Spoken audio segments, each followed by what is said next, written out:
महाराष्ट्र में एक स्थान है, उसका नाम है पंढरपुर। क्या नाम है? वहां पे हमारे वृंदावन चंद कैसे खड़े हैं पता है? ऐसे खड़े हैं, कमर पे हाथ धारण करके ठाकुर जी विट्ठल बन के खड़े हैं। तो श्री ठाकुर जी के परम भक्त थे श्री नामदेव जी महाराज। नामदेव जी ठाकुर जी के पास जाते और रोज कहते, बोले ठाकुर जी मैं रोज प्रसादी बना करके आपके लिए मंदिर में लेके आता हूं, वो दिन कब आएगा कि आप प्रसादी पाने मेरे घर खुद आओ। ठाकुर जी बोले, देख नामा, मेरा मन तो बहुत होता है आने का, पर यहां लाखों दर्शनार्थी आते हैं, सब मेरा दर्शन करने आते हैं, मैं कहीं पावे चलोगे और इनको दर्शन नहीं दे पाया तो? नामदेव जी बोले, ठाकुर जी कभी तो समय निकालो, कभी तो ऐसा योजना बनाओ कि आप घर आओ। ठाकुर जी बोले, ठीक है हम विचार करेंगे। एक दिन नामदेव जी आए तो ठाकुर जी बोले, नामा हमने एक योजना बनाई है। बोले क्या?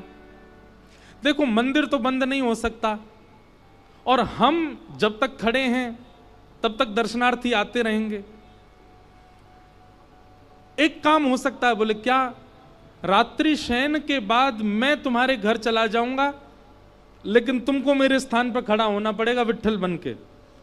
तुम पूरे दिन यहीं विट्ठल बन के खड़े रहना, मैं तुम्हारे घर भोजन भी पाऊंगा, आरती भी कराऊंगा, मैया से बात भी करूंगा, सब काम करूंगा, पर यहां दर्शनार्थियों के लिए तो व्यवस्था बने, तुम विट्ठल बन के बैठ जाना।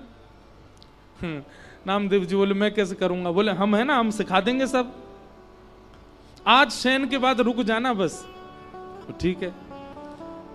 ठाकुर जी ने नामदेव जी को अंदर छुपा लिया गर्भगृह में। अब पुजारी आदि तो शयन आरती करके मंदिर बंद करके चले गए। ठाकुर जी अपनी ब्रह्म वेदी से उतर आए और नामदेव जी को खड़ा कर दिया। अब ठाकुर जी सामने खड़े होकर के बता रहे, ऐसे हाथ करो। नामदेव जी ऐसे खड़े हो गए। बोले नेत्र बंद कर लो, कर लिए। बोले अब कुछ नियम है, इनको ध्यान से सुनो। बोले बताओ नाथ। हिलना नहीं, सांस लेना नहीं, रोक करके खड़े रहो। और सुबह सुबह पुजारी आएंगे, आकर के तुमको निर्वस्त्र करेंगे तो घबराना नहीं, क्योंकि रोज मुझे भी निर्वस्त्र करके अभिषेक किया जाता है। दूसरा, पंडरीनाथ भगवान को आप कभी जाएंगे वहां पर तो उसको बोलते हैं काकड़ा आरती। कौन सी आरती? काकड़ा आरती। उसको मंगला आरती बोलते हैं। जैसे हमारे यहाँ मंगला है, ऐसे पंढरपुर में होती काकड़ा आरती, 3 बजे होती है रात में। उसमें ठाकुर जी को स्नान आदि कराते हैं। तो उसमें एक अद्भुतता देखोगे, इतना मक्खन लेंगे और लेके श्री पंडरीनाथ भगवान के मुंह पे यहाँ चिपका देते हैं और थोड़ी देर रखने के बाद फिर आरती करते हैं, आरती करके फिर मक्खन हटा लेते हैं। उनका नियम है। ठाकुर जी बोले मक्खन तुम्हारे मुंह पे रखा जाएगा, उसको चाटना नहीं, ऐसे रखे रहने देना। दुनिया भर के लोग माला पहनाएंगे, उनमें कीड़े काटेंगे, चिल्लाना नहीं। मतलब मानो नामदेव जी को ठाकुर जी बता रहे ठाकुर बनना कितना कठिन है। अच्छा, एकमात्र पंढरपुर ऐसा स्थान है, धाम है पूरे भारत में, जहां पर हर दर्शनार्थी जाकर के श्री पंडरीनाथ भगवान को गले से लगा सकता है। हर दर्शनार्थी अंदर जाएगा गर्भगृह में और श्री पंडरीनाथ भगवान को ऐसे उनके चरणों को अंक से भरने का अधिकार मिलता है। बोले दुनिया भर के वैष्णव आएंगे, अपना माथा फोड़ेंगे चरणों में, और जैसी चरणों में अपने माथे रखेंगे, तुम्हारे आगे अपने जीवन के सारे आर्त बताएंगे। सबकी मनोकामना पूरी करना नहीं, क्योंकि सबके भाव सुन के तुमको लगेगा ओहो कितना कष्ट में, इसको पूरा कर दो। नामदेव जी बोले नाथ आप ही खड़े हो जाओ, मत आओ घर पे भोजन करने। बोले हो गई श्रद्धा पूरी? नामदेव जी बोले नहीं नाथ, मैं प्रसन्नता से रखूंगा, आप जाओ। और नामदेव जी खड़े हो गए। ठाकुर जी ने अपने हाथों से श्रृंगार किया आज नामा का, ऐसा तिलक धारण कराया, मत्स्याकृत कुंडल, मछली के कुंडल पहनते हैं श्री पंडरीनाथ भगवान। कभी अवसर मिले जरूर जाना पंढरपुर, बहुत सुंदर दर्शन है। ठाकुर जी ने अपने हाथों से श्रृंगार किया नामदेव जी का, गले में हार पहनाए, पीतांबरी पहनाई, धोती पहनाई, पगड़ी पहनाई, तिलक किया, कस्तूरी का इत्र लगाया, और इत्र लगा करके ठाकुर जी खिड़की से कूद के नामदेव जी के घर चले गए। वहां जाकर के मैया से कही लाओ बनाओ पकवान पवाओ हमको। बोले नाथ मंदिर में कौन है? बोले नामा खड़ा है विट्ठल बन के। इतने में ही सुबह 3-4 बजे का मंगला का समय हुआ। ठाकुर जी प्रसाद आदि पा लिए। नामदेव जी मैया से बोले मैया चलो देख के तो आए नामदेव लग कैसे रहा है। बोले आप कैसे चलोगे? बोले मुझे सॉल दे दो। ठाकुर जी ने एक सॉल लेकर के कंधा पे डाल ली, एक सॉल से ऐसे ऊपर से कर लिया, छुपा लियो अपनो मुख, कोई को पता नहीं चले। और नामदेव जी की मैया को संग लेके उनके मंगला के दर्शन करने गए नामदेव जी के। जैसे ही कपाट खुले सामने नामदेव जी विट्ठल बन करके खड़े हैं, सब दर्शन कर रहे हैं और दर्शनार्थियों में खड़े होकर के श्री ठाकुर जी नामदेव जी का दर्शन कर रहे हैं। और दूर से ठाकुर जी बल्लियां ले रहे हैं, आहा मेरो नामा कितनो प्यारो लग रहा है, मेरो नामा कितनो चोखो लग रहा है। एक एक करके सब भीतर जाकर के प्रणाम करने लगे। जैसे ही ठाकुर जी गए, नामदेव जी इशारा करें, ठाकुर जी बोले प्रणाम तो करूं मैं। नामदेव जी कहे ये मुझे प्रणाम नहीं करे, नहीं तो मैं कैसे? ठाकुर जी प्रणाम कर रहे हैं। ठाकुर जी ने सिर रख करके नामदेव जी को प्रणाम किया और प्रणाम करके नेत्रों से अश्रुबिंद बहा दी। इतना प्रेम ठाकुर जी ने नामदेव, इसको कहते हैं रास। जब ठाकुर जी अपने वैष्णव भक्त के साथ कोई लीला करने लग जाएं, उस लीला को ही रास कहते हैं, नृत्य को रास नहीं कहते। नामदेव जी के नेत्रों से अश्रु गिरने लगे।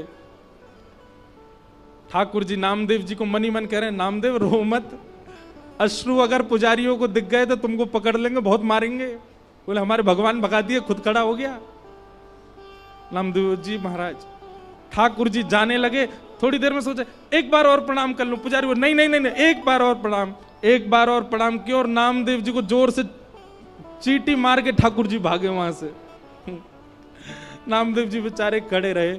आज भी नियम है, साल के 365 दिन में से एक दिन ऐसा आता है, उस दिन पंडरीनाथ भगवान उनको नामदेव जी कहकर के पुकारा जाता। उस दिन ऐसा भाव है कि नामदेव जी ही खड़े हैं और दर्शनार्थी, सब दर्शनार्थियों को प्रणाम किया जाता है। क्यों? लाखों दर्शनार्थियों में श्री पंडरीनाथ दर्शन करने आते हैं नामदेव जी का। ऐसे श्री पंडरीनाथ भगवान। तो आप उनको सजा रहे हो, आप उनको खिला रहे हो, आप उनको नहला रहे हो, आप उनको बैठा रहे हो, आप उनको कीर्तन सुना रहे हो, आप उनको भजन सुना रहे हो, ये सब रस है। लेकिन काउ दिन आप मंदिर में गए और ठाकुर जी अलाप लेकर के कुछ गा रहे हैं, वो रास है। ठाकुर जी आपके कंधा पे चढ़ गए, ये रास है। आप थाली धर के आए, पूरी प्रसादी पा गए, ये रास है। इसको रास कहते हैं। इसलिए भैया भजन कब तक करना है, नाम जप कब तक करना है, कथा कब तक सुननी है, जब तक हमारा रस रास में परिवर्तित ना हो जाए। देखो बंधुओं, हम सब कौन है पता है? हम सब हैं गुल्ला। कौन है? जोर से बोलो, कौन है हम? गुल्ला। गुल्ला। और कथा क्या है? रस। खूब कथा सुना करो, सो क्या हो जाओगे? रसगुल्ला। और जैसे रसगुल्ला बन जाओगे तो ठाकुर जी एक दिन भोग जरूर लगाएंगे, ठाकुर जी एक दिन जरूर स्वीकार करेंगे। रसगुल्ला बनो। तो आओ रास की भूमिका में प्रवेश करें। रास का मतलब ठाकुर जी प्रायोरिटी देने लग जाएं, वही रास है। बस इतना समझ लो। ब्रज की गोपियां इतनी उपासना करती, इतनी आराधना करती, ठाकुर जी ने कहा हम शरद पूर्णिमा पे आपके साथ रास करेंगे। आज शरद पूर्णिमा का चंद्रमा जैसे उदित हुआ, सब गोपियां मन में आनंदित हो गई। ये तो वही तिथि है जिस तिथि पर ठाकुर जी ने हमारा आवाहन किया। सब गोपियां अपने अपने कार्यों में लगी हैं। तभी ठाकुर जी ने देखा एक भी गोपी ना आई अभी तक। इतने में ही अधर पर वेणु धारण करके ठाकुर जी ने मधुर स्वर से बजाना प्रारंभ किया। बाज उठी वंशी वृंदावन में। वंशी की धुन सुनकर के सब गोपियां, बंधुओं, सबको तो लग रहा है कि कन्हैया वंशी बजा रहे हैं, पर जिन जिन के चित्त में कृष्ण प्रीति, कृष्ण प्रेम है, उन सब गोपियों को लग रहा है कि कन्हैया हमें बुला रहे हैं। और वास्तव में वो धुन जो है वंशी की, वो गोपियों के कानों में जाके कहती, अरे गोपी तू अभी तक बैठी है, मैं तेरी प्रतीक्षा कर रहा हूं, जल्दी आ। बंधुओं, ऐसा आज भी होता है। कई लोगों को कथा केवल और केवल प्रवचन लगती है, कई लोगों को कथा केवल कथा लगती है, पर कई लोग कथा में आते हैं, उनको ऐसा लगता है श्री जी ने व्यास जी को हमारे लिए भेजा है, श्री जी ने इनको हमारे लिए भेजा है, और ये जो कुछ भी बता रहे हैं उससे हमको श्री कृष्ण मिलेंगे। वो कथा को प्रवचन के रूप में नहीं सुनते, उनके मन में भावना होती है कि ठाकुर जी की ही वाणी है, ठाकुर जी ने ही भेजा है, ठाकुर जी हमको बुलवा रहे हैं इनके माध्यम से। और जिसके चित्त में ये भावना आ जाए ना, समझ जाना वही गोपी है। बस अब रास उसके संग होने ही वाला है, उसका रास, उसका रस रास में परिवर्तित होने वाला है। ठाकुर जी ने वंशी बजाई, सब गोपियां दौड़ करके ठाकुर जी के पास पहुंच गए और सब जाकर के ठाकुर जी को वंदन करने लगी।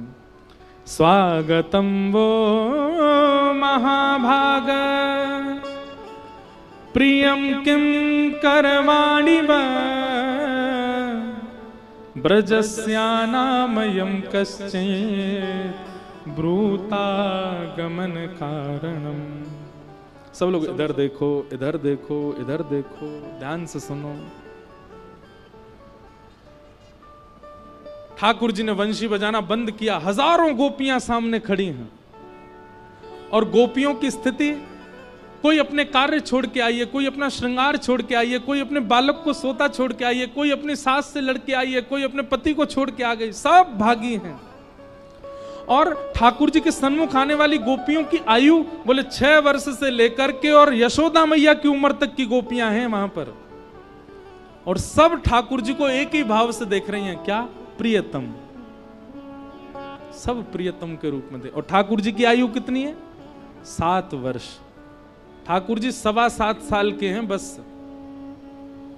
और सब गोपियां प्रेम भर के देख रही हैं। ठाकुर जी ने कहा आइए आइए आइए, स्वागतम स्वागतम, सब गोपियों का बहुत बहुत स्वागत। ब्रूतागमन कारणम, आप सब गोपियां इतनी रात को अपने पतियों को, बच्चों को, परिवार को, सबको छोड़ करके यहां इस घनघोर वन में क्यों आई हो? बी पराग जी ने हमसे कहा महाराज जी हमारे घर आना आपको। मैंने कहा ठीक है, वैसे रहे तो वहीं रहे हैं। वैसे एक एग्जाम्पल सुना रहा हूं। हाँ, मैंने कहा ठीक है आएंगे। कब आए? बोले रविवार को आना महाराज जी। मैंने ठीक है। रविवार आ गया। अब सुबह से हम सोच रहे थे आज जाना है, पर समय तो उन्होंने बताया नहीं। इन्हीं का फोन आ गया, हमने नहीं किया, इन्हीं का फोन आया, महाराज जी आप शाम को 6 बजे आ जाना। ठीक है। पहले तो मिलकर के निमंत्रण दिया, उसके बाद फोन कर दिया।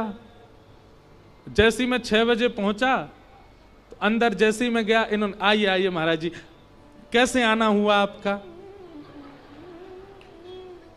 क्या होगा मेरे साथ उस समय? उस समय मेरी हृदय की स्थिति कैसी होगी? यही स्थिति हो रही है गोपियों की। पहले तो हमसे मिलके कहा कि शरद पूर्णिमा पे मिलेंगे, उसके बाद भी हम नहीं आ रही तो वंशी बजा के हमको बुला लिया, और जब हम आज सब छोड़ के आ गई, लोक लाज मर्याद सब छोड़ दिया हमने, बच्चों को छोड़ के आई, पतियों को छोड़ के आई, लोक लाज क्या कहेगी सब छोड़ के आई, और ये हमसे क्या कह रहे हैं? ब्रूतागमन कारणम। आप सबके इतनी रात में यहां आने का कारण जान सकता हूं मैं? ओ मैं समझ गया, चंद्रमा देखने आई हो आप, है ना? शरद पूर्णिमा का चंद्रमा देख लिया, चलो वापस जाओ, चलो अपने अपने। ए देख बूढ़ी बड़ी, तेरे दांत नहीं है फिर वो आ गई यहाँ पे। अरे तेरो तो बालक अभी कछु दिन पहले भयो ना, वहां को छोड़ के आ गई तू। सब गोपियों को संसार दिखा रहे हैं ठाकुर जी ताकि वो लौट जाएं, लेकिन गोपियां सब ठाकुर जी को क्रोध में भर के देख रही हैं। ठाकुर जी ने 10 श्लोकों में केवल पतिव्रता नारी का धर्म बताया कि जब पत्नी अपने पति का त्याग कर दे या अपने पति के अलावा किसी पुरुष का ध्यान कर ले तो कितना बड़ा पाप लगता है। ठाकुर जी 10 श्लोकों में यही बात समझा रहे हैं गोपियों को। और तुम सब, एक नेक्से से बालक 7.25 साल को हूं मैं, और मुझे प्रियतम मान करके तुम सब अपने घर छोड़ के आ गई हो। कात्यायनी मैया पर मुझे पति रूप में मांगने के लिए रोज जाके हवन करती हो। शर्म नहीं आती तुम सबको? अपना पातिव्रत धर्म तोड़ दिया, भ्रष्ट कर दिया सब। गोपियां सुनती रहीं। जब 10 श्लोक बाद ठाकुर जी शांत हो गए तो गोपियां बोली अब हम बोलें? ठाकुर जी बोले हाँ बोलो। और गोपियों ने जो शब्द कहे हैं ना, पर ब्रह्म चक्कर में पड़ गया मैं। किससे पंगा लिया मैंने? इसको प्रणय गीत कहते हैं। गोपियां कह रही हैं मैवं विभोर्हति भवान गदितुं नृशंसं संत्यज्य सर्व विषयांस्तव पादमूलम् भक्ता भजस्व दुर्वग्रहमात्यजास्मात् देवो यथादि पुरुषो भजते मुमुक्षु। गोपियां कह रही हैं कन्हैया आप भगवान हो ना, आपकी गलती नहीं है। आपको नहीं पता कि भक्त कितनी पीड़ा सहता है आपको प्राप्त करने के लिए। पति विपरीत, बच्चे विपरीत, परिवार विपरीत, मित्र विपरीत, लोक लाज विपरीत, तब भी हम आपका भजन करती हैं, तब भी हम आपको ध्याती हैं। हमें कोई अपने पास मित्र नहीं बनाता, क्यों? क्योंकि हम आपको भजती हैं। हमें पति अपना नहीं मानते, क्योंकि हम आपको भजती हैं। बच्चे हमारा मजाक उड़ाते हैं, क्यों? हम आपको भजती हैं। लोक लाज क्या कहेगी, सब भूल करके हम आपकी शरण में आ जाते हैं। बंधुओं ये गोपियां नहीं, ये आप सबकी वाणी है ठाकुर जी के लिए, ये मेरी वाणी है ठाकुर जी के लिए। और आप ऐसे हमको दुत्कार देते हो जैसे हमने कुछ किया ही ना हो।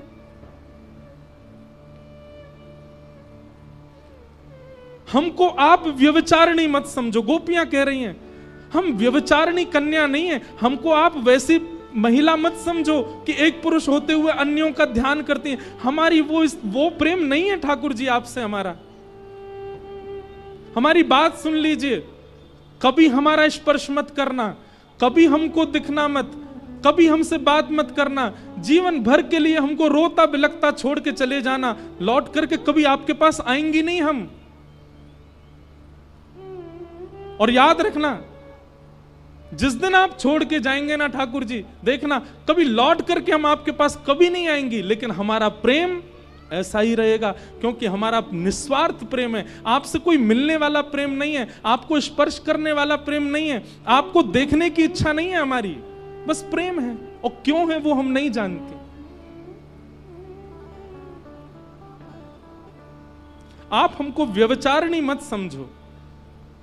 और रही बात आप कहती हो परिवार छोड़ के आ गई, बच्चे छोड़ के आ गई, ये छोड़, कौन कहता है गीता में सर्वधर्मान परित्यज्य माम एकम शरणम ब्रज? गर्जना करके बोलते हो आप, सब छोड़ के मेरी शरण में आ जाओ। और आज जब सब छोड़ के आ गई तो कह रहे हो क्यों आ गई हो?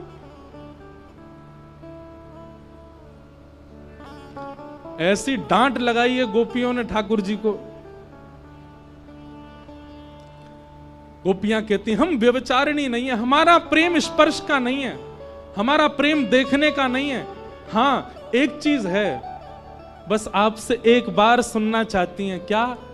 जैसे हम आपसे प्रेम करते हैं आप भी हमको प्रेम करते हो। बस इस बात सुनकर के हम पूरा जीवन निकाल देंगे, इसके बाद भले ही मत मिलना आप हमको। मन में ये विश्वास उत्पन्न हो जाए कि हम जितना आपको भजते हैं, जितना आपको ध्याते हैं, जितना आपको याद करते हैं, आपको हमारी याद आती है। बस ये बात हमको बता दो, पूरा जीवन इसी में ही निकाल देंगे हम, कभी मत मिलना हमको। और अंतिम श्लोक में गोपियां कहती हैं कन्हैया आप चाहते हो ना हम वापस चली जाएं, ठीक है हम वापस जा रही हैं, हमारी एक वस्तु आपके पास है वो हमको वापस करो। ठाकुर जी बोले मेरे पास क्या है? तब गोपियां कहती हैं चित्तम सुखेन भवता ग्रहितम ग्रहेषु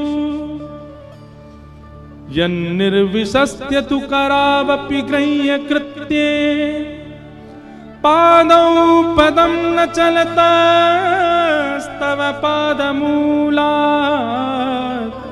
यामः कथम ब्रजमथो करवाम किंबा। बंधुओं इस विषय का यदि विस्तार सुनना है तो चंडीगढ़ से सीधे हमारे साथ गिरिराज जी चलो, 4 दिन हम गोपियों पे ही बोलने वाले। गोपी प्रेम की ध्वजा, वहां 4 दिन और कोई बात ही नहीं होने वाली है। 14, 15, 16, 17 4 दिन केवल प्रेम की चर्चा चलेगी गिरिराज जी में। जो नहीं आ सकते वो सुनना। हमारे विपराग जी भी 2 दिन रहेंगे हमारे साथ वहीं। और एक दिन तो कथा रात्रि में होगी, शरद पूर्णिमा के चंद्रमा के नीचे बैठ के, रात में 11 बजे से सुबह 3 बजे तक। ऐसा अद्भुत रस होगा, चिंता नहीं करो। अगली साल हम यही सुनाएंगे आपको, गोपी भाव ही सुनाएंगे, प्रेम भाव ही सुनाएंगे। गोपियां कहती हैं हमारा मन आपके पास है, लाओ वापस करो उसको। हमारा मन क्यों चुराया आपने, उसको वापस करो। अब ये ऐसी बात है कि इसमें ठाकुर जी कुछ कर नहीं सकते। गोपियां कहती हैं कुछ भी खाएं, कुछ भी पिएं, कहीं भी जाएं, सब जगह मन कहां है तुम्हारा, मन कहां है तुम्हारा। पति कहते हैं मन कहां है तुम्हारा, बच्चे कहते हैं मन कहां है। हम कैसे बताएं, मन तो कृष्ण के पास है, वापस करो।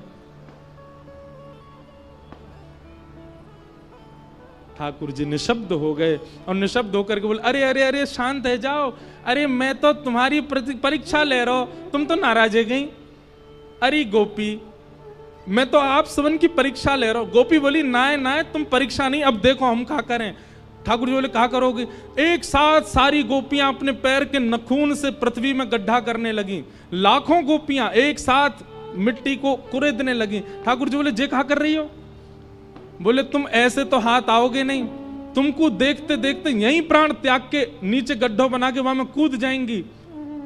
तुम्हारे शास्त्र के में अंते यामति सागति, अंत में जिसको देखते हुए जिसको सोचते हुए प्राण त्यागोगे अगले जन्म में तुमको मिलेगा। या जन्म में नहीं मिलोगे तो तुमको देखते देखते यहीं प्राण त्याग देंगी, अगले जन्म में कहां भाज के जाओगे, फिर तो मिलना पड़ेगा ना। अंते यामति सागति। ठाकुर जी बोला अरे नहीं नहीं मैं तुम्हारे पाम पर हूं, ऐसा मत करो। अरे मैं आ गया, लो लो लो मैं आ गया तुम्हारे पास। और ठाकुर जी जामे कोई गोपी के गले में गलवैयां डालें, कोई गोपी के पाम पकड़ें, कोई गोपी को जल पिलामें, कोई गोपी को भोजन करामें, सब गोपीन के पास जा रहे हैं। इसी को कहते हैं रास। अब बात आती है नृत्य क्या है फिर। भाई ठाकुर जी तुम्हारे पास आ जाएं, तुम नाचोगे नहीं। ठाकुर जी तुम्हारे गले में गलवैयां डाल दें, कंपन हो जाएगा शरीर में और उत्साह की वह स्थिति आ जाएगी कि भुजा उठा करके निर्लज्ज होकर के नृत्य करने लगोगे।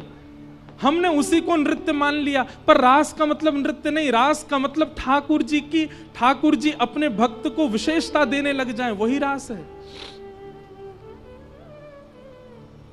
सब गोपियों के पास जाने लगे और ठाकुर जी की इस दीनता से गोपियों के चित्त में वो भाव आ गया जो नहीं आना चाहिए था। क्या? अभिमान। गोपियों को धीरे धीरे ऐसा लगने लगा हम परम सुंदरी हैं, इसलिए हमारी सुंदरता पर कृष्ण मोहित हो रहे हैं। बंधुओं, क्यों आया गोपियों को मान? कारण पता है? क्योंकि बिना किशोरी जी को प्रणाम किए ठाकुर जी के पास चली गई। किशोरी जी का रूप कैसा है, एक बात मेरी बहुत ध्यान से सुनिएगा। आप सबने अभी बरसाना दर्शन किया ही नहीं है, लाडली जी को देखा ही नहीं है। क्यों? जिस दिन किशोरी जी दिख गई आपको, आप अपनी उस बुरी आदत को उनके दर्शन मात्र से त्याग दोगे। आप अपने क्रोध को, अपने लोभ को, अपने मोह को, उनका दर्शन मात्र, अगर किशोरी जी दिख गई तो आपके अंदर विषमता, आपके अंदर क्रूरता, आपके अंदर किसी भी प्रकार का दुर्भाव रह ही नहीं सकता। बस एक ही चीज होगी, क्या? नेत्रों से बस नीर बहेंगे। किशोरी जी मान रहित करके ठाकुर जी के सन्मुख प्रस्तुत करती हैं। जैसे ही गोपियों को मान हुआ, ठाकुर जी वहां से अंतर ध्यान हो गए। गोपियां ढूंढ रही हैं श्याम सुंदर कहां हैं, कृष्ण कहां हैं, मधुसूदन कहां हैं, मदन मोहन कहां हैं, नहीं मिल रहे हैं ठाकुर जी। सब गोपियां ढूंढते ढूंढते यमुना तट पर पहुंची। तभी वहां किशोरी जी को बैठे हुए देखा, दौड़ करके गई, चरणों में लेट गई समस्त गोपियां। हे सुन राधिका दुलारी, तेरे द्वार का भिखारी हूं मैं, शाम का पुजारी,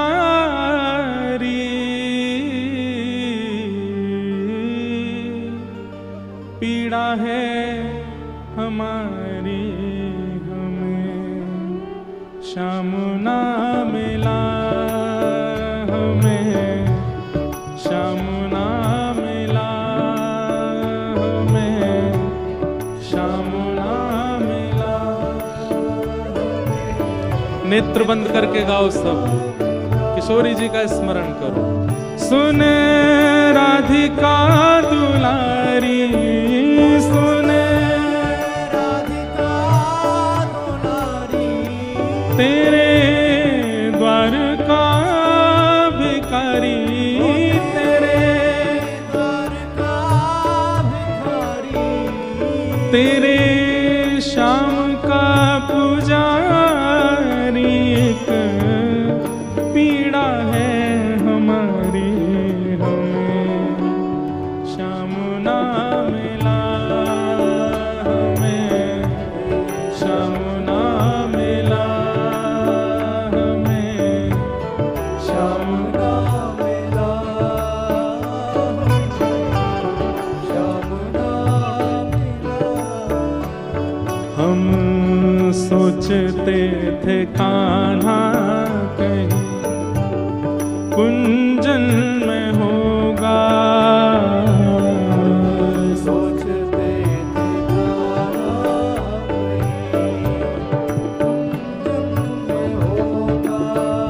हम सोचते थे कान्हा कहीं कुंजन में होगा,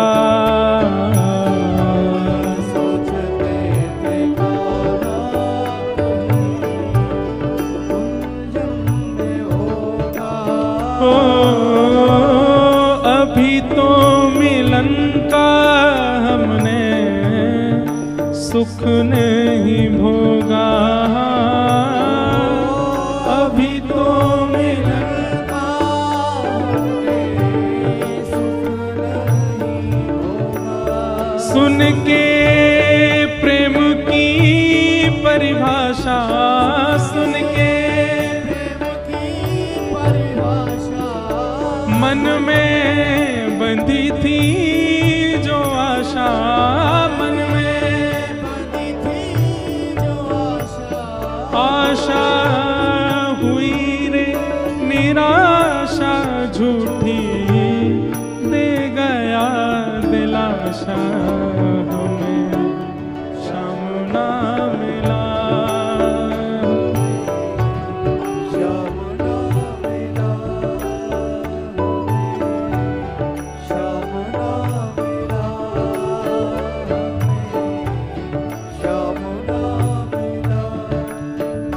सुन राधिका दुलारी, सुन राधिका दुलारी, तेरे द्वार का भिखारी, तेरे द्वार का भिखारी, तेरे श्याम का पुजारी, एक पीड़ा है हमारी हमें श्याम ना मिला, श्याम ना मिला,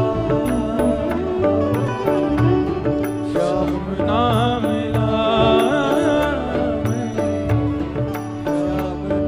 बोल वृषभानु दुलारी की।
पंक्ति बहुत ध्यान से सुनना। जितने भी कृष्ण अनुरागी यहाँ बैठे हैं, बहुत ध्यान पूर्वक सुनो इन पंक्तियों को। देता है कन्हाई जिसे प्रेम की दशा, देता है कन्हाई जिसे प्रेम की दशा, देता है कन्हाई जिसे प्रेम की दशा, देता है कन्हाई जिसे प्रेम की दशा। ओ सब विधि उसकी लेता है परीक्षा, सब विधि उसकी लेता है परीक्षा, ओ सब विधि उसकी लेता है परीक्षा, सब विधि उसकी लेता है परीक्षा। कभी निकट बुलाए, कभी निकट बुलाए, कभी दूरियां बढ़ाए, कभी दुनिया बढ़ाए, छलिया हाथ नहीं आए, छलिया हाथ नहीं आए, श्याम ना मिला हमें, श्याम ना मिला हमें। श्याम ना मिला हमें। पुकारो बंधुओं, सब लोग भाव से पुकारो। हे सुने राधिका दुलारी, सुने राधिका दुलारी, तेरे द्वार का भिखारी, तेरे द्वार का भिखारी, हूँ मैं श्याम का पुजारी, एक पीड़ा है हमारी, हमें श्याम ना मिला, हमें श्याम ना मिला, हमें श्याम ना मिला, श्याम ना ओ अपना जहां जिसे कहे सब कोई, अपना जहां जिसे कहे सबको।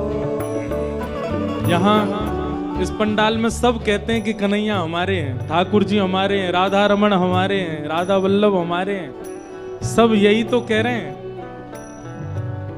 अपना जहां जिसे कहे सब कोई, अपना जहां से कहे सबको। ओ उसके लिए ही मैं दिन रात रोई, उसके लिए ही मैं दिन रात नेहा दुनिया से तोड़ा, नेहा दुनिया से तोड़ा, नाता सांवरे से जोड़ा, नाता सामने से जोड़ा, हे नेहा दुनिया से तोड़ा, नेहा दुनिया से तोड़ा, नाता सांवरे से जोड़ा, नाता सामने से जोड़ा, उसने ऐसा मुख मोड़ा, हमें कहीं का न छोड़ा। श्याम ना मिला हमें, श्याम ना मिला, हमें श्याम ना मिला, हमें श्याम ना मिला। हे सुने राधिका दुलारी, राधिका दुलारी, तेरे द्वार का भिखारी, तेरे द्वार का भिखारी, तेरे श्याम का पुजारी। एक पीड़ा है हमारी, श्याम ना मिला, श्याम ना मिला, श्याम ना मिला, श्याम ना मिला हमें, श्याम ना मिला हमें, श्याम ना मिला हमें, श्याम ना मिला हमें, श्याम ना मिला।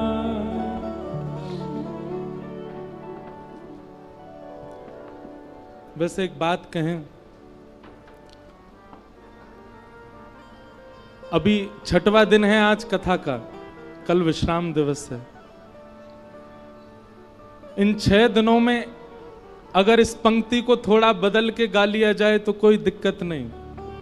गाओ मेरे साथ। हे सुने राधिका दुलारी, सुने राधिका दुलारी, तेरे द्वार का भिखारी, तेरे द्वार का भिखारी, तेरे श्याम का पुजारी। एक पीड़ा है हमारी, हमें श्याम मिल गया, हमें श्याम मिल गया, हमें श्याम मिल गया, हमें श्याम मिल गया। वास्तव में तो चंडीगढ़ वृंदावन प्रकट उत्सव में श्याम ना मिला नहीं गाना है, हमें श्याम मिल गया, हमें ठाकुर जी मिल गए, हमें चंडीगढ़ में ही मिल गए ठाकुर जी, ऐसी भावना है।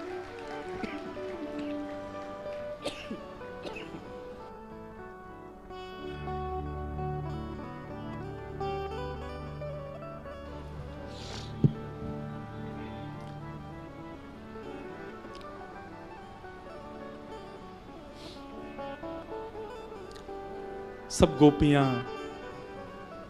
किशोरी जी के चरणों में प्रणाम कर रही हैं। बंधुओं, ठाकुर जी बहुत नखरेबाज हैं, बहुत आनंद करते हैं, बहुत खेलते हैं, इतना खेलते हैं कि आप सोच नहीं सकते, उस स्थिति तक आपको पहुंचा देंगे। मैं एक बात कथा में कहा करता हूं, आपको नचाएंगे, डुलाएंगे, गिराएंगे, रुलाएंगे श्री कृष्ण। आपको ऐसी स्थिति में ले जाएंगे जैसे किसी को खाई में लटका करके हाथ पकड़ लो और बार बार कहेंगे छोड़ रहा हूं, छोड़ रहा हूं, छोड़ रहा हूं। हर तरीके की परिस्थिति कर लेंगे श्री कृष्ण, लेकिन एक बात है, छोड़ेंगे नहीं, हाथ पकड़ करके रखेंगे। चाहे जैसी सिचुएशन में ले जाएं, कैसी स्थिति में ले जाएं, कृष्ण हाथ नहीं छोड़ते। लेकिन यदि कभी कभी किसी के जीवन में बहुत भयावह सिचुएशन आ रही है, कछु ज्यादा ही खेल रहे हैं ठाकुर जी, तो भैया तुरंत श्री जी के पास जाओ, जा करके कह दो, हे लाडली जी देख लो, समझा लो इनको, इनने ऐसा कर रखो है, पूरा जीवन हमारा खिलौना बना दियो है, कभी उछालें, कभी गिरें, कभी पटकें, कभी कछु करें। हे लाडली जी आप देख लो, समझा लो लाला को। जिस दिन आप बरसाने जाके किशोरी जी से प्रार्थना करे आओगे, अगले दिन ही देखियो कछु ना होगो, ठाकुर जी ऐसे पकड़ लेंगे, श्री जी अच्छा बड़ो खेल रहे हो। लेकिन भैया हमारे ब्रज के रसिक संत कहें कि भैया लाला की खेलवे की आदत है, ठाकुर जी खेल खेलो करें। अरे या बात से परेशान मत हो कि ठाकुर जी इतना खेल क्यों रहे हैं, बल्कि ठाकुर जी से यूं कहो कि लाला जितनो मन चाहे खेल ले, पर खिलौना मैं ही रहना चाहिए, खिलौना मत बदलियो, खिलौना सदा मैं रहूं तुम्हारो।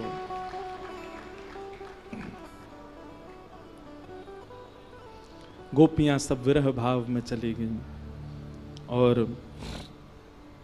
गोपी गीत गाया। जयति तेधिकम जन्मना ब्रजः श्रयतन्दिरा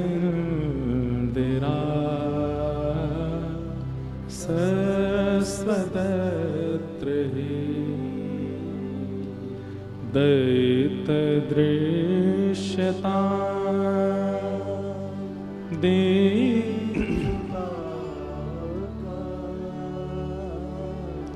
स्त्वयि धृता सव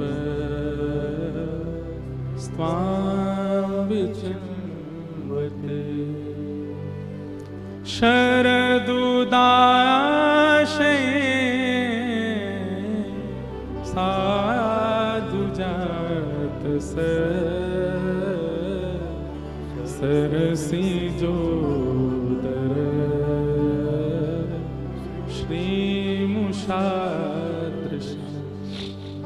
गोपी गीत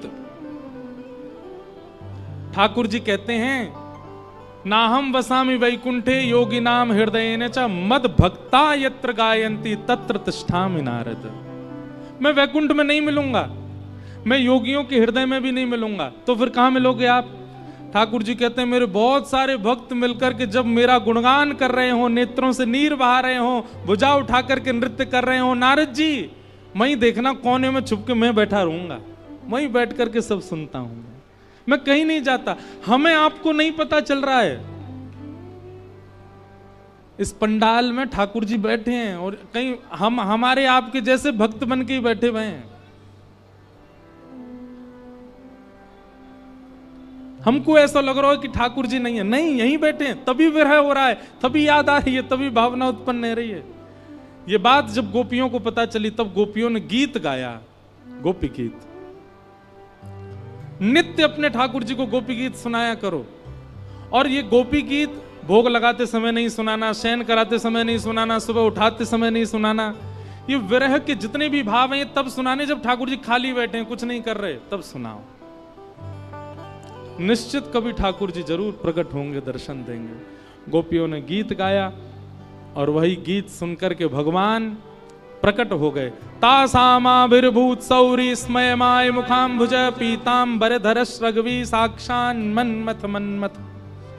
समस्त गोपियों के बीच में ठाकुर जी प्रकट हो गए। दौड़ करके गोपियों ने ठाकुर जी को पकड़ा, किसी ने हाथ पकड़े, किसी ने पांव पकड़े, किसी ने कान पकड़े, किसी ने नाक पकड़ी, किसी ने केश पकड़े। ठाकुर जी बोले, जी कहा कर रही हो? बोले, तुम्हारो भरोसा नहीं, फिर भाग गए तो या हमारे पकड़ रही हैं। ठाकुर जी कह रहे हैं, अब मैं कहीं नहीं जाऊंगा। ये विरह व्याकुलता क्यों देते हो आप?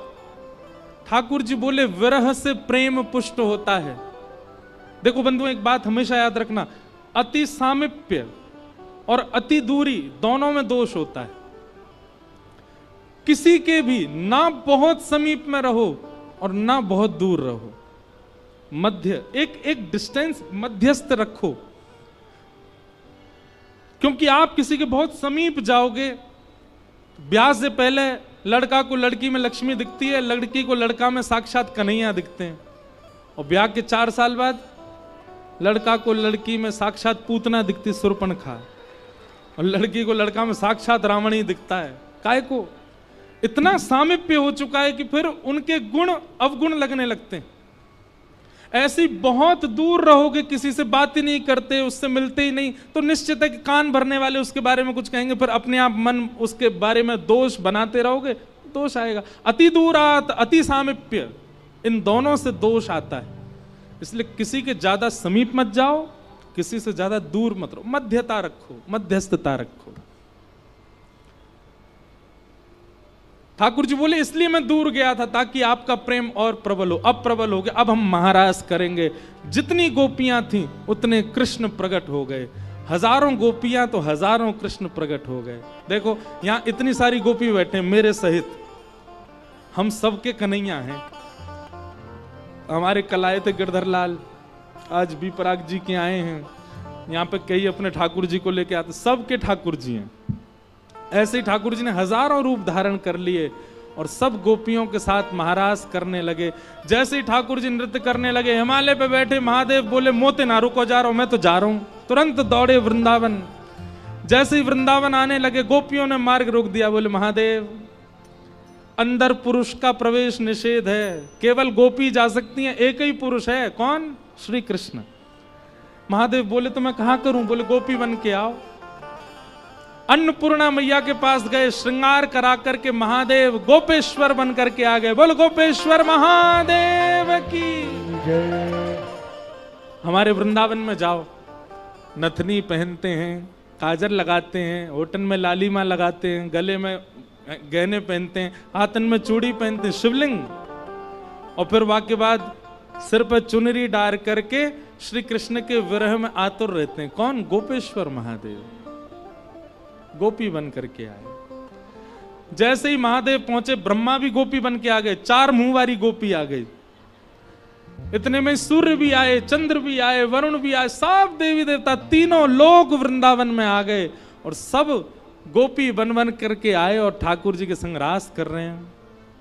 राधा नाचे, कृष्ण नाचे, नाचे गोपी जन। राधा नाचे, कृष्ण नाचे, नाचे गोपी जन। ओ राधा नाचे, कृष्ण नाचे, नाचे गोपी जन। राधा नाचे, कृष्ण नाचे, नाचे गोपी जन। क्योंकि मन मेरा बन गया सखी रे पावन वृंदावन। मन मेरा बन गया सखी रे पावन वृंदावन। हे राधा नाचे, कृष्ण नाचे, नाचे गोपी जन। राधा नाचे, कृष्ण नाचे, नाचे गोपी जन। क्योंकि मन मेरा बन गया सखी रे पावन वृंदावन।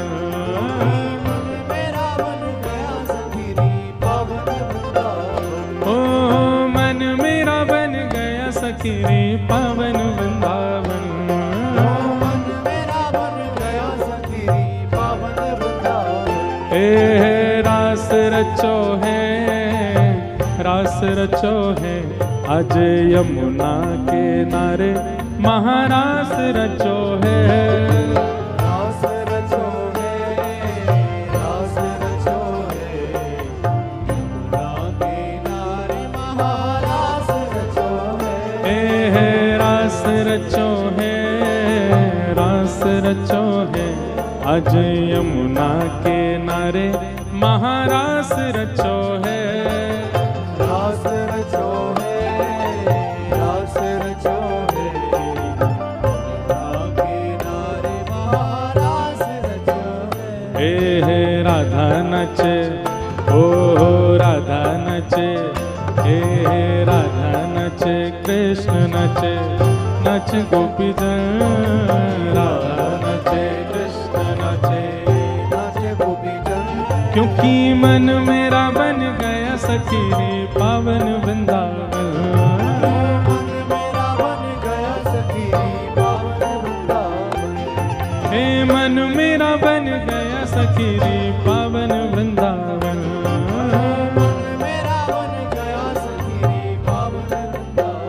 ओ रास रचो है, रास रचो है, आज यमुना के नारे महारास रचो है। रास रचो है, रास रचो है, यमुना के नारे महारास रचो है। रास रचो है, रास रचो है, यमुना के नारे महारास रचो है। रास रचो है, रास रचो है, यमुना के नारे महारास। श्री राधा रमन लाल की।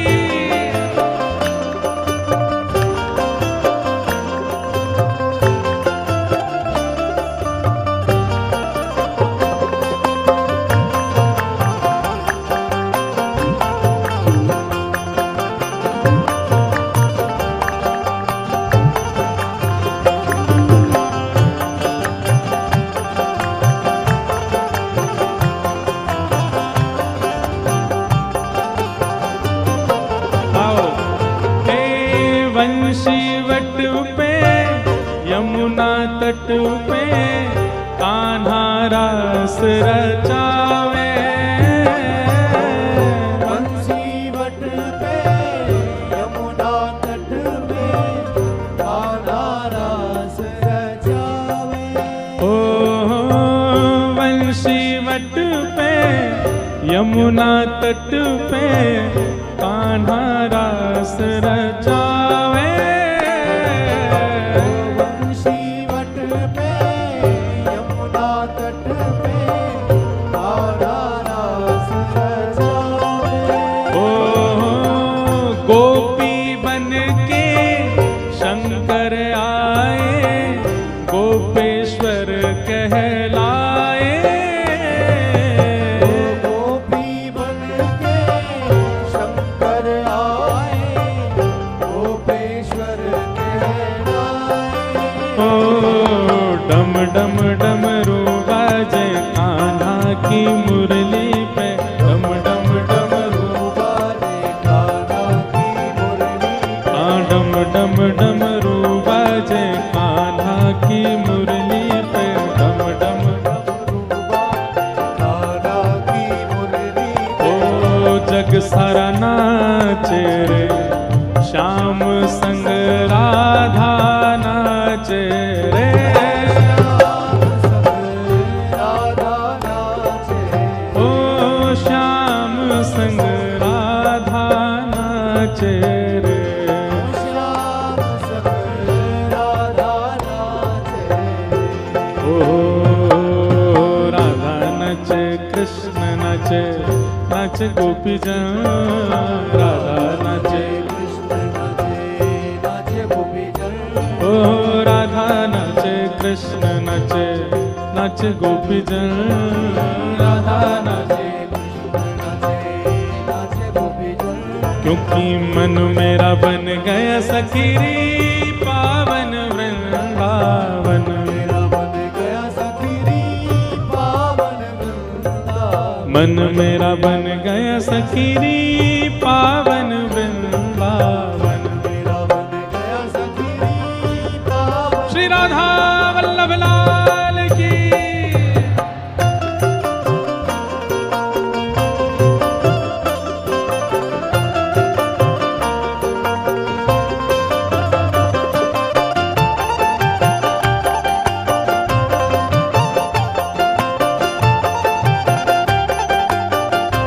रास रासेश्वर भगवान की।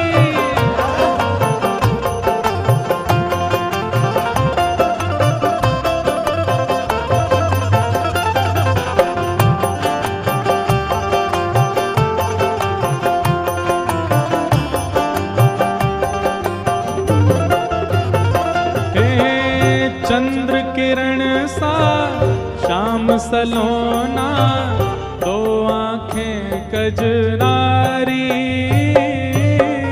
चंद्र किरण सा श्याम सलोना दो आंखें कजरारी।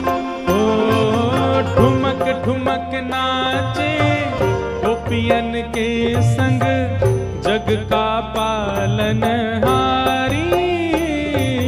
ठुमक ठुमक नाचे गोपियन के संग जग का पालनहारी।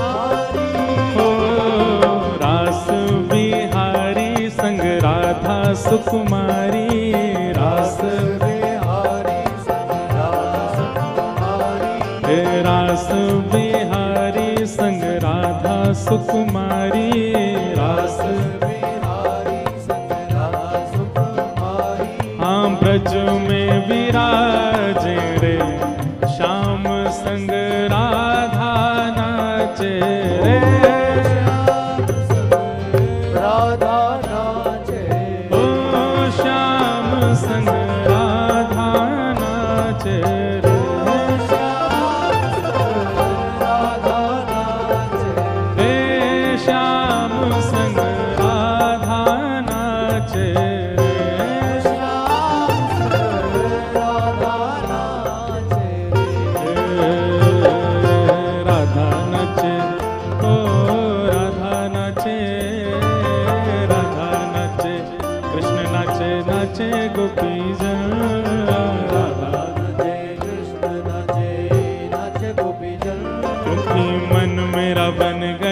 सखीरी पावन वृंदावन, मेरा बन गया सखीरी पावन वृंदावन, हे मन मेरा बन गया सखीरी पावन वृंदावन, मेरा बन गया सखीरी बलरास बिहारी लाल की जय, नंद के लाला की।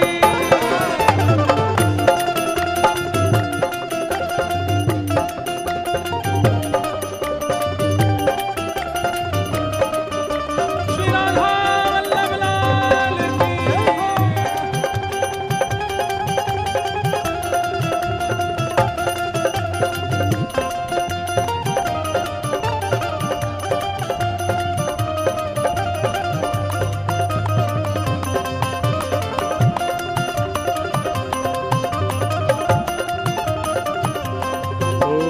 राधा नाचे कृष्ण नाचे, नाचे गोपीजन, राधा नाचे क्योंकि मन मेरा बन गया सखीरी पावन वृंदावन, मेरा बन गया सखीरी पावन वृंदावन, मन मेरा बन गया सखीरी पावन वृंदावन, मेरा बन गया सखीरी पावन, हे मन मेरा बन गया सखीरी पावन वृंदावन, मन मेरा बन गया सखीरी पावन वृंदावन, हे मन मेरा बन गया सखीरी पावन वृंदावन, मेरा बन गया सखीरी पावन वृंदावन, ओ मन मेरा बन गया सखीरी पावन वृंदावन, मेरा बन गया सखीरी हे मन मेरा बन गया सखीरी पावन वृंदावन, मेरा बन गया मन मेरा बन गया सखीरी पावन वृंदावन, मेरा बन गया सखीरी जय जय श्री राम, जय जय श्री राम, जय जय श्री राम, बलरास बिहारी लाल। आज के आनंद की पूछरी के लौटा की खूब खूब प्यार। क्या बात है वंशी वारिस, शाबाश। बैठ जाओ सब लोग। हैप्पी दशहरा, आप सबको दशहरा की शुभकामना। ठाकुर जी ने महाराज किया और सब गोपांगनाओं को सुख प्रदान किया। आज बंधुओं, कथा के बाद में दो कार्यक्रम होने वाले हैं। कथा विश्राम होते ही हम तो प्रतीक्षा ही कर रहे हैं कि जब तक वो नहीं आवे तब तक कथा कहेंगे। आज पूर्णिमा दीदी के आने पर कथा निर्भर है, वो आए तो कथा चलती रहेगी। अगर वो 11 बजे आई तो 11 बजे तक आज कथा चलेगी, सुनते रहो। तो पहले पूर्णिमा दीदी आएंगी, उनका भाव सब सुनेंगे और उसके बाद यहाँ पर रास होगा।